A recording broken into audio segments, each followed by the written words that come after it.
ఈ ఆడోళ్ళ నిజస్వరూపం ఏంటో క్లియర్ కట్‌గా తెలిసిపోయింది బాసు. ఎవరి గురించి అనుకుంటున్నారా? హౌస్ వైఫ్స్ గురించి. ఇల్లాళ్ళు ఉంటారు చూసారా? అసలు ఈళ్ళ గురించి ఈరోజు నేను 100కి 100 పాళ్ళు నిజాలు మాట్లాడదాం అనుకుంటున్నాను. ఎవరైనా హర్ట్ అయినా, మహిళా సంఘాలన్నీ వచ్చి నా మీద పడిపోయినా సరే, ఈరోజు తేలిపోవాల్సిందే. అసలు ఎంత దుర్మార్గం అసలు. ఇప్పుడు మొగుడు, పెళ్ళాలున్నారు. మొగుడు ఒక ఆఫీస్‌లో కష్టపడి పని చేయడానికెళ్ళాడు. అక్కడ వచ్చే 25,000 జీతానికో, 30,000 జీతానికో బాసు ఏమన్నా సరే, పచ్చి బూతులు తిట్టినా సరే, కష్టపడి, ఓర్చుకుని పని చేస్తా ఉంటాడు. 4 డబ్బులు సంపాదిస్తా ఉంటాడు. ఆ డబ్బులు సంపాదించి తెచ్చి ఇంట్లో పెట్టి ఏ డోకా లేకుండా చూసుకుంటూ ఉంటాడు. అక్కడ అన్ని తిట్లు తిని, నెల జీతానికి పని చేసి కష్టపడుతూ ఉంటాడు. ఒకవేళ ఇంకా చిరాకు దొబ్బిందనుకో, ఎంకమ్మ ఈడి గోల భరించలేకపోతున్నాం అని చెప్పి కష్టపడి మళ్ళీ ఇంకో చోట జాబ్ సంపాదించుకుని ఈ కంపెనీలో మానేసి అక్కడికెళ్ళి వర్క్ చేసుకుంటాడు. ఎందుకంటే అక్కడ జీతం కొంచెం అటు ఇటు అయినా కూడా ఏదో తనకు కొంచెం గౌరవం దొరుకుతుంది కాబట్టి కంపెనీ మారిపోతాడు. ఇన్ని కష్టాలు పడుతున్నాడు కదా భర్త. మరి భార్యలు, ఇంట్లో ఉండే ఇల్లాళ్ళు, హౌస్ వైఫ్‌లు ఈళ్ళు భర్త ఎన్నన్నా సరే, భర్త ఏం తెచ్చినా తేకపోయినా సరే, భర్త తాగుబోతుడైనా, భర్త తిరిగిబోతుడైనా, కనీసం పిల్లల స్కూల్ ఫీజులతో సహా అసలు తిన్నారా, ఉన్నారా, పోయారా అని పట్టించుకోకపోయినా సరే, మినిమమ్ గౌరవం ఇవ్వకపోయినా సరే, ఆ ఇల్లాలు, హౌస్ వైఫ్ తన జీవితాన్ని మొత్తాన్నే నీకు తాకట్టు పెట్టేసింది కదా! మరి ఎలా చూసుకోవాలి నువ్వు అలాంటి హౌస్ వైఫ్‌ని? మ్యాటర్ కొంచెం రివర్స్‌గా అనిపించిందా? నేను కరెక్ట్‌గానే మాట్లాడుతున్నాను. ఒక కంపెనీలో ఆడిచ్చే 20,000 జీతానికి మగోళ్ళమైన మనం ఎన్ని తిట్లైనా తింటాం, ఎంతైనా ఓర్చుకుంటాం. ఎందుకంటే ఉద్యోగం పోతుందని. ఇంక పీక్స్‌కెళ్ళిపోయి అక్కడ మనకి గౌరవం దొరకట్లేదు, ఇంక మినిమమ్ మనల్ని ఎవడో దేకట్లేదు అనుకున్నోడు మానేసి ఇంకో ఉద్యోగం చేసుకుంటాం. కానీ మన కొంపల్లో ఉండే పెళ్ళాలు, మనం ఏం చేసినా, ఏం చెయ్యకపోయినా సరే, వాళ్ళకి కించిత్ గౌరవం కూడా దొరక్కపోయినా సరే, మనల్ని మార్చేసి వెంటనే ఇంకొకడిని పెళ్లి చేసుకొని వెళ్ళిపోతున్నారా? లేదు కదా! రోజు బాధపడినా, వాళ్ళకి నచ్చినట్టు ఉండలేకపోయినా, స్వేచ్ఛ అనేది దొరక్కపోయినా, పిల్లలకి కావాల్సింది కొనలేని స్తోమతలో ఉన్నా సరే, వాళ్ళ కష్టాలని నువ్వు షేర్ చేసుకోలేకపోయినా సరే, ఇంకా స్టిల్ నీ ఇంటి గడపనే పట్టుకుని వేలాడుతున్నారు అంటే వాళ్ళకి రోజు గడవక? కాదు కదా! ఒక్కసారి ఫ్రాంక్‌గా మాట్లాడుకుందామా? మగోళ్ళమైన మనం హౌస్ వైఫ్‌ల గురించి. నిజంగా ఆడోళ్ళు తలుచుకుంటే, ఆడోళ్ళు కనుక మనల్ని మార్చేసి, అంటే మనల్ని పక్కన పెట్టేసి, వాళ్ళకి నచ్చినట్టు బ్రతకాలే అని గడప అవతల అడుగుపెట్టడం మొదలుపెడితే, మగజాతి పరిస్థితి ఏంటి? ఏయ్! ఏంటి బాసు నువ్వు ఈరోజు తేడా తేడాగా మాట్లాడుతున్నావు మొత్తం. ఏంటి ఆడోళ్ళ సపోర్ట్ ఏంటి? ఇలా ఘోరంగా మాట్లాడుతున్నావేంటి? అని అనుకోవద్దు. ఇక్కడ నేను ఎవరికీ సపోర్ట్ కాదు. ఎందుకంటే మన ఛానల్ పెట్టుకుందే, మనం పాడ్‌కాస్ట్ చేసేదే నిజాన్ని ఉన్నదున్నట్టుగా మాట్లాడేసుకోవడం. ఎవరు హర్ట్ అయినా, ఎవరు చూడకపోయినా, ఎవరు అన్‌సబ్‌స్క్రైబ్ చేసినా, ఎవరు మనల్ని పచ్చి బూతులు తిట్టినా సరే, యాక్చువల్ ఫ్యాక్ట్ మాట్లాడుకోవడానికి మాత్రమే మనం ఇక్కడ గ్యాదర్ అయ్యాం. కదా!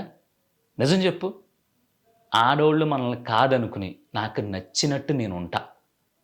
నీకేంటి లాసు? నచ్చకపోతే చెప్పు. నేనెళ్ళిపోయి నా దారి నేను చూసుకుంటాను. నాకు నచ్చినట్టు నేను తిరుగుతాను అంటే గనక మనకి ఎంతలా కాలుతుంది? ఇంత చెప్పడానికి రీజన్ ఏంటో తెలుసా? ఒక ఆడది మనల్ని నమ్ముకుని మన కొంపకొచ్చేసిన తర్వాత ఇష్టాలు చచ్చిపోతాయి. స్వేచ్ఛ చచ్చిపోద్ది. అనుకున్నది చేయడంలో ఫెయిల్ అవుతూ ఉంటది. తనకంటూ సొంత నిర్ణయం ఉండదు. ఒకవేళ ఏదైనా నిర్ణయం తీసుకున్నా సరే, దాన్ని గౌరవించేవాళ్ళు మెట్టినింట్లో చాలా తక్కువ మందుంటారు. ఇన్ని కాంప్రమైజ్ అయిపోయి, తన 100 ఏళ్ల బతుకుని మొత్తం నీకు, నీ వారసత్వానికి, నీ వంశానికి, నీ ఈగోకి, నీ కోపానికి, నీ దగ్గర ఊడిగం చేయడానికి తాకట్టు పెట్టేసింది కదా! House wife. మరి ఎందుకు నువ్వు హౌస్ వైఫ్‌ని కొంచెం గౌరవంగా చూడలేకపోతున్నావు? కొంచెం చిన్నది, బాగా తక్కువ. అది చెప్పలేనంత చిన్న గౌరవం. ఆ చెప్పలేనంత చిన్న గౌరవం నీ ఇంట్లో ఉండే ఆడ మనిషికి నువ్వు ఇవ్వగలిగితే, నిన్ను ఒక దేశ యువరాజుకి ఏమాత్రం తీసిపోనట్టుగా చూసుకుంటది. ఊరుకో బుద్ధి ఈ రోజుల్లో కూడా అలాంటి ఇల్లాలు ఎక్కడున్నారా? ఊరుక నీ మొత్తం మీద చిప్పి దొబ్బింది అని అనుకుంటావేమో. ఉన్నారు. మా అమ్మ, మీ అమ్మ, మా అక్క, మీ అక్క, మీ చెల్లి, మా చెల్లి ఇలా చాలామంది 95% అబోవ్ ఇంకా ఆ చిన్న గౌరవం కోసం మన ఇళ్లల్లో పోరాడుతూనే ఉన్నారు. నువ్వు అవునన్నా, కాదన్నా. ఒక ఎగ్జాంపుల్ చెప్తాను విను. ఏదైనా ఇంట్లో ఒక నిర్ణయం తీసుకున్నప్పుడు, ఆ నిర్ణయం చెల్లుబాటు అయ్యేది ఎవరి నిర్ణయం అయి ఉంటది? మెజారిటీ మగోళ్ళదే ఉంటది. అవును. కొంతమంది ఇళ్లల్లో రాకాసి గంపలో, గయ్యాళిలు, శూర్పణఖలు ఉంటారు. ఆళ్ళింక పట్టుకుని నాకిది కావాల్సిందే అని చెప్పి సాధించేస్తారు. కానీ అలా ఉన్న కొంత కేటగిరీని బేస్ చేసుకొని, నువ్వు మిగతా ఉన్న ఇల్లాలందరిని కూడా ఒకే యాంగిల్‌లో చూస్తున్నావు చూసావా? అది ఎంతవరకు కరెక్ట్ అనేది నాకు కూడా తెలీదు. నీకేమన్నా తెలిస్తే ఇంత పొడుగు కామెంట్ పెట్టు. చదివి నేను కూడా నా జ్ఞాన బలుగుని వెలిగించుకుంటాను. సో, నేను ఏం చెప్తున్నానంటే, మన గురించి అన్నీ వదిలేసి వచ్చేసి, ఇక నుంచి నువ్వెక్కడుంటే అదే సొంతూరు. నువ్వెక్కడ బ్రతికితే ఆ చుట్టుపక్కల ఉన్నోళ్ళే చుట్టాలు. నువ్వు ఎంత తెస్తే అదే పెద్ద ఐశ్వర్యం. నువ్వు 2 బిడ్డలనిచ్చినా, 3 బిడ్డలనిచ్చినా వాళ్ళే ఆ ఆడోళ్ళ ప్రపంచం. మరి ఇలా నువ్విచ్చిన చిన్న చిన్న వాటికి అంటే నువ్వు వాంటెడ్‌గా కాకుండా ఫ్లోలో పిల్లలుగా నేస్తావు. ఫ్లోలో చిన్న చితక ఉద్యోగం చేసేస్తావు. ఫ్లోలో నువ్వెంత సంపాదిస్తే అంతే తెచ్చి వాళ్ళకి పెడతా ఉంటావు. మరి ఇన్నటిలో సర్దుకుపోతున్నప్పుడు నువ్వెందుకు వాళ్ళకి ఆ మినిమమ్ ఆ చిన్న గౌరవాన్ని ఇవ్వలేకపోతున్నావు? ఒక బుల్లి జీతానికి నెలంతా కష్టపడి నువ్వు ఆఫీస్‌లో నీ పైనున్నోడు ఎన్నన్నా సరే, నువ్వు దేనికి పని చేయమన్నా సరే, అది కాదు సార్ నేను ఒకసారి మళ్ళీ ట్రై చేస్తాను అని లొంగిపోయే నువ్వు, తన జీవితం మొత్తాన్ని శరీరంతో పాటు నీ ముందు ఇలా పరిచేసింది కదా! మరి అలా పరిచిన ఆడదాని దగ్గర ఎందుకు కొంచెం తగలేకపోతున్నావు? ఆఫ్టర్ ఆల్ ఆడదానివి నువ్వు నాకు చెప్పేదేంటి? అని గై గై గై మన మీద పడిపోతున్నావు కదా! అలా మీద పడిపోయినప్పుడు, ఆళ్ళమ్మా బాబులకి చెప్పుకోలేని స్థితిలో ఉన్నప్పుడు, లోపల పిల్లలు పడుకున్నారు.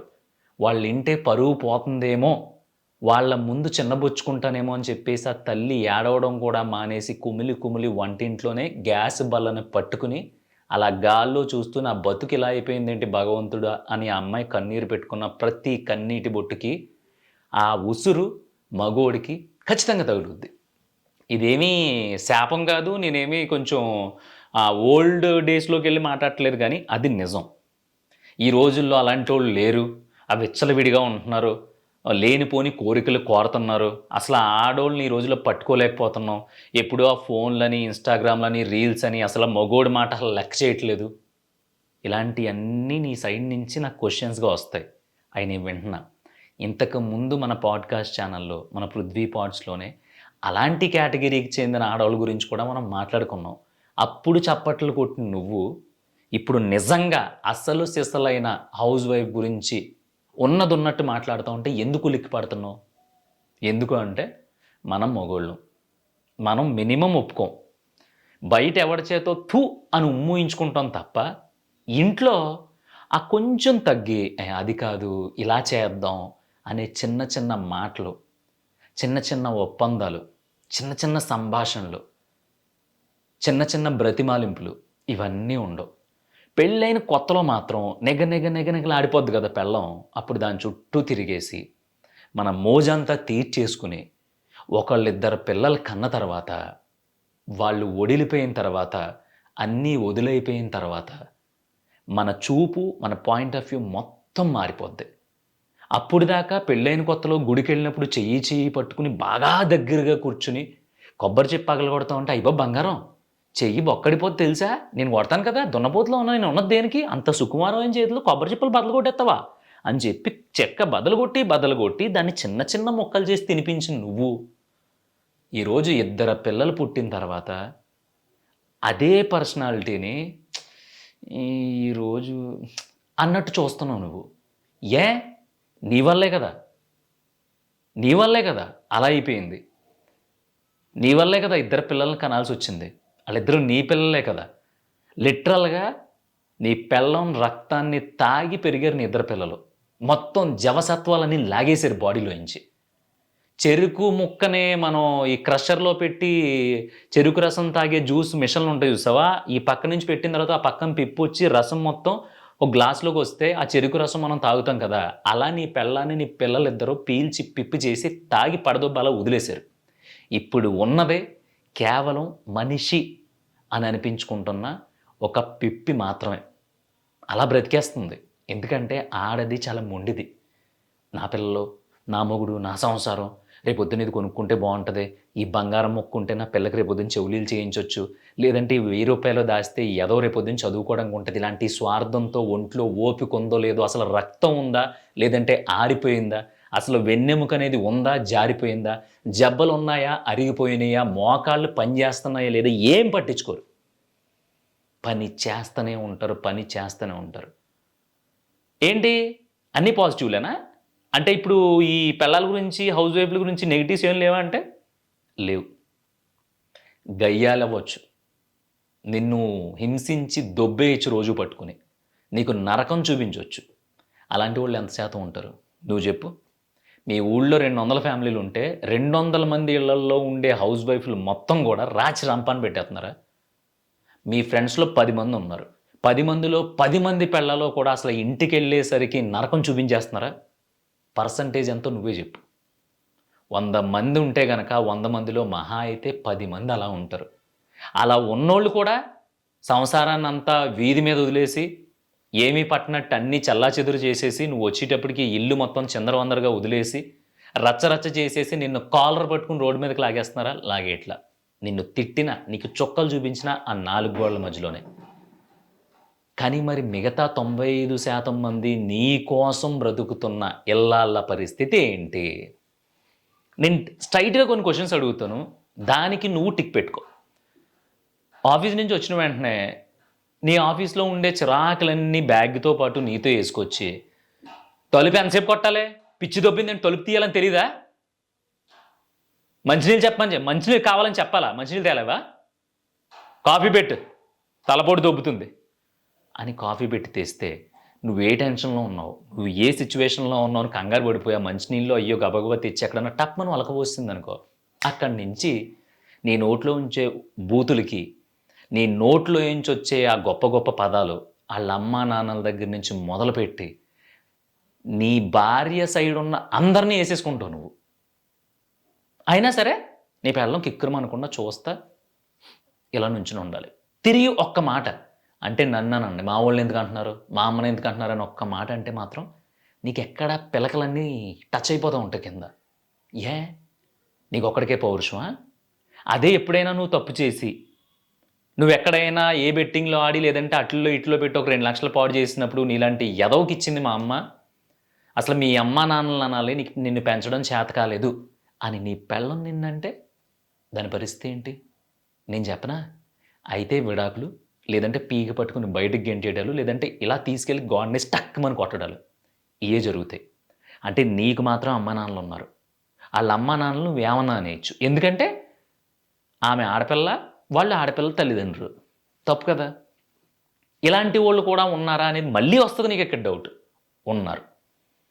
ఈ వీడియో చూస్తున్నోళ్ళలో ఒక 10,000 మంది చూసారనుకుందాం. 10,000లో వరస్ట్ సినారియోలో ఒక 5,000 మంది హౌస్ వైఫ్‌లయినా సరే, నేను చెప్పినట్టు ఇలాగే ఉన్నారు ఇప్పటికి. మరి ఆళ్ళకి ఎంత గౌరవం దక్కుతుంది? వాళ్ళకి ఎంత గౌరవం ఇస్తున్నాం? వాళ్ళు ఎంత గౌరవానికి అర్హులు? ఈ మధ్యన ఇంకో దరిద్రం స్టార్ట్ అయింది. అది కూడా ఉన్నోళ్ళ కొంపల్లో. వెజైనల్ ప్లాస్టిక్ సర్జరీస్ అంట. అంటే ఆడోళ్ళ ప్రైవేట్ పార్ట్స్‌ని కన్నెపిల్లగా ఉన్నప్పుడు ఎలా అయితే ఉంటదో అలా టైట్ చేసే సర్జరీ. దానికి దరిద్రమైన కారణం ఏంటో తెలుసా? మన మగజాతే. అంటే పెళ్లి చేసుకున్నప్పుడు, పెళ్లి చేసుకున్న తర్వాత వీళ్ళిద్దరూ కలిసినప్పుడు ఆడికి ఏదైతే హై దొరికిందో, ఆ ఎదవకి ఇప్పుడు ఆ హై దొరకట్లేదంట. ఆ దొరక్కపోవడంతో నీ సర్వీస్ అయిపోయింది. నాకు నీ దగ్గర ఒక ప్రెషర్ దొరకట్లేదు, ఒక సుఖం దొరకట్లేదని చెప్పి దొబ్బుతూ ఉంటే ఇంట్లో లిటరల్‌గా శాడిజం చూపిస్తూ ఉంటే చాలామంది ఆడోళ్ళు ప్లాస్టిక్ సర్జరీ చేసే హాస్పిటల్స్ చుట్టూ తిరుగుతున్నారు. వాటికి సంబంధించి ప్రూఫ్స్ కూడా ఉన్నాయి. ఆవిడెందుకు చేయించుకుంటది అలాంటి సర్జరీలు? ఆవిడకి అవసరం ఏంటి? ఒక మగాడి నుంచి ఒక ప్రెషరొచ్చింది కాబట్టే, మళ్ళీ నన్నెక్కడ వదిలేస్తాడో, లేదంటే నేనెక్కడ ఒంటరిదాన్నయిపోతాననే భయంతో అలాంటి సాహసాలు కూడా చేసే ఆడోళ్ళు స్టిల్ మన మధ్యలో ఉన్నారు. కానీ మనకీళ్ళందరూ కనిపించరు. ఎవరైతే గయ్యాళి గంపుంటదో, ఎవరైతే చిత్రహింసలు పెట్టేస్తా ఉంటారో, ఎవరైతే విచ్చలవిడిగా తిరిగేస్తా ఉంటారో, అలాంటి నలుగురు, ఐదుగురు చేసిన తప్పుల వల్ల మిగతా వాళ్ళందరిని నువ్వు ఎండగట్టేస్తా ఉంటావు. అందరూ ఒకటే, అందరూ ఒకటే, అందరూ ఒకటే. అందరూ ఒకటేనా? కామెంట్ చెయి. అందరూ ఒకటేనా? ఈరోజు సాయంత్రం ఆఫీస్ నుంచి గానీ, పని నుంచి గానీ ఇంటికెళ్ళిన తర్వాత, నువ్వు కూర్చున్న తర్వాత, నీ భార్యని పక్కన కూర్చోబెట్టుకొని, ఈరోజు ఎలా గడిచింది? ఏమేం చేసావు? పిల్లలకి ఏం చేసి పెట్టావు? నువ్వేం తిన్నావు మధ్యాహ్నం? ఇప్పుడు మన కూర ఏంటి? ఓహో! బెండకాయ వేపుడా పర్లేదు. ఓ పని చేద్దాం మనం 2 ఆమ్లెట్‌లేసుకొని, పిల్లలు పడుకున్నాక నువ్వు నేను కూర్చొని తిందాం అని ఎప్పుడైనా అన్నావా? అనలేదు. అదే నువ్వు ఆఫీస్‌కెళ్ళినప్పుడు, ఎవరైనా నలుగురు ఫ్రెండ్స్ కూర్చున్నప్పుడు, వాళ్ళ కష్ట సుఖాలు అడుగుతావు, వాళ్ళు చెప్పినయన్నీ వింటావు, వాళ్ళకి సలహాలు, సూచనలు ఇస్తావు. వాళ్ళ ఫ్యామిలీలో మొగుడు, పెళ్ళాలు దెబ్బలాడుకుంటే ఎలా కలిసుండాలి, ఎంత బావుండాలి, ఏమేం చేస్తే బావుంటది, ఇది కరెక్ట్ కాదు, ఇది కరెక్టు, ఇలా చెయ్యి, హ్యాపీగా ఉంటారు, సంతోషంగా ఉంటారు పిల్లా పాపలతో అని చెప్పి సలహాలిచ్చేది నువ్వే. కానీ నీ కొంపలో ఆ చిన్న గౌరవాన్ని ఇవ్వడం మర్చిపోతున్నావు. చూస్తున్నావా? చిన్నది వెరీ థిన్ లైన్. ఎవ్వడు బ్రతికినా దానికోసమే బ్రతుకుతాడు. మన విలువ పోతుంది అనుకున్న చోట నువ్వు 5 నిమిషాలు కూడా ఉండవు కదా! కానీ ఒక్క ఒక్క క్షణం, ఒక్క నిమిషం, ఒక రోజు కూడా విలువివ్వని నీతో 100 సంవత్సరాలు మూసుకుని బ్రతుకుతున్న ఆడది ఎలా ఉండగలుగుతుంది? దాని గురించి కామ్‌గా ఈగోకెళ్ళకుండా, బొచ్చి ఈడేందిరా సోది చెప్తున్నాడు అని చెప్పి నాలాంటి కోన్కిస్కా గొట్టంగాడి మాటలన్నీ పక్కన పెట్టేసి, ఒక్కసారి ఆ చిన్న గౌరవం గురించి మళ్ళీ చెప్తున్నా. ఆ చిన్న గౌరవం గురించి, రెస్పెక్ట్ గురించి నువ్వు ఆలోచిస్తే కనుక, వాళ్ళు నిన్ను నెత్తి మీద కాదు, ఎక్కడో పెట్టి చూసుకుంటారు. చెప్పాను కదా! ఒక దేశ ప్రధానికుండే హోదా ఏ రేంజ్‌లో ఉంటదో, నీ ఇంట్లో నీ ఇల్లాలి ముందు నీకు అంతకంటే గౌరవం ఉంటది. ఎందుకు చెప్తున్నానంటే చాలామంది మన వీడియో ప్రతి దాని వెనక "అన్నా హౌస్ వైఫుల పరిస్థితి ఏంటన్నా? మేము చదవాలనుకుంటున్నాం. పెళ్ళైన తర్వాత చదివిస్తా అన్నారు. చదివించట్లేదు ఎవరో వదిలిపడదొబ్బారు. ఇది ఇప్పుడు నీకు చదువెందుకు? వెంటనే కడుపొచ్చింది సంవత్సరానికి పిల్లల్ని కనేసాము. కడుపొచ్చేదాకానేమో కాలేజీకి పంపిస్తా ఉన్నారు. కడుపొచ్చిన తర్వాత ఇప్పుడు ఎళ్ళకూడదు జాగ్రత్తగా ఉండాలన్నారు. పిల్లలు కన్న తర్వాత ఆళ్ళకి 5దో సంవత్సరం వచ్చేదాకా పిల్లల్ని వదిలేసి నువ్వు కాలేజీలకి ఎలా ఎళ్తావు అన్నారు. సరే ఇదంతా అయిపోయింది కదా! పిల్లల్ని స్కూల్ పంపించుకున్న తర్వాత ఇంట్లో కూర్చొని చదువుకుంటాను. ఎగ్జామ్ వరకు మాత్రం ఎళ్లి యూనివర్సిటీలో రాసుకుంటాను అంటే, ఇది కూడా ఒప్పుకోవట్లేదన్నా అనేవాళ్ళు ఒకళ్ళు. అన్న ఇంట్లో ఏదో చిన్నది హోమ్ డెలివరీ పెట్టుకొని ఏమన్నా చిన్న బొటిక్యూ లాంటిది చీరలయి కుట్టుకుందాం అంటే, ఇయన్నీ నీకెందుకు నువ్వెప్పుడు ఫోన్‌లో ఉంటున్నావు అనేవాళ్ళు కొంతమందంట. లేదు అసలు నీ మొగుడు తెచ్చిన దాంట్లో నువ్వు అడ్జస్ట్ అవ్వాలి తప్ప, నేను సంపాదిస్తాను, నేను పని జేస్తాను, నాకు ఈ థాట్స్ ఉన్నాయి, నేను పలానా చదువుతాను, ఎళ్లి ఎగ్జామ్స్ రాస్తాను, లేదంటే గవర్నమెంట్ జాబ్‌కి ప్రిపేర్ అవుతాను, లేదంటే అక్కడికెళ్ళి ఇది నేర్చుకుంటాను, అక్కడికెళ్ళి అది నేర్చుకుంటాను అని అంటావేంటి అని చెప్పేసి కొంపలో నట్టింట్లో తొక్కి పెట్టేసేవాళ్ళు చాలామందున్నారు. నిజంగా కష్టపడదాం అనుకున్నోళ్ళని ఇక్కడ ఎవ్వరు పట్టించుకోవట్ల. కష్టపడతాము, చదువుతాము అనే పేరు చెప్పి బయటికెళ్ళి వాళ్ళకిష్టం వచ్చినట్టు అంటే మేము ఇలాగే ఉంటాం అన్నట్టు ఉండేవాళ్ళని మాత్రం అందరూ నమ్ముతున్నారు. సో, ఈ మెజారిటీగా ఉన్న జెన్యూన్ హౌస్ వైఫ్స్ ఎవరైతే ఉన్నారో ఆళ్ళందరూ కూడా సఫర్ అవుతున్నారనేది గత వీడియోల్లో మీరెళ్ళి ఆ కామెంట్లు చూస్తే అర్థమవుతది. వాళ్ళకొక నిర్ణయం తీసుకోవడంలో స్వేచ్ఛ లేదు. కావాల్సింది అంటే ఆళ్ళ ఫ్యామిలీకి రేపొద్దున రూ. 10 పిల్లలకి, మన ఎదుగుదలకి బావుంటది అనే కాన్సెప్ట్‌లో ఒక నిర్ణయం తీసుకుందాము అనుకునే వాళ్ళకి, ఆ నిర్ణయం తీసుకునే వీల్లేదు. ఇది చేద్దాము అనుకుంటే దరిద్రం ఏంటంటే తన ఇంట్లోనే, తన సంసారంలోనే సపోర్ట్ చేసే నాథుడే లేడు. సో, ఇలాంటి ఎన్నో ఒడిదుడుకుల మధ్య మొత్తం పక్కన పెట్టేద్దాం బాసు. నువ్వన్నట్టు 80% ఇల్లాలందరూ కూడా చిత్రహింసలు పెట్టేస్తున్నారు. కరెక్ట్‌గా లేరు. అసలు ఆళ్ళు ఇష్టం వచ్చినట్టు ఉన్నారనుకుందాం. కనీసం మిగతా 20% ఉన్నారనుకో, ఆ 20% ఆడోళ్ళకైనా మనం న్యాయం చేస్తున్నామా? ఇలాంటి క్వెషన్ అడిగినప్పుడే మ్యూట్లు పడతా ఉంటాయన్నమాట. అంటే నోట్లో మాట ఉండదు, సమాధానం ఉండదు. మరి దానికి సమాధానం ఏంటి? నీ లెక్కలకే వచ్చేసాను నేను కూడా. 80% మంది రాచి రంపాన పెట్టేసే రాక్షసులే ఇల్లాలుగా ఉన్నారనుకో. మరి మిగతా 20% మందికి ఆ చిన్న గౌరవాన్నే మనం ఇస్తున్నామా?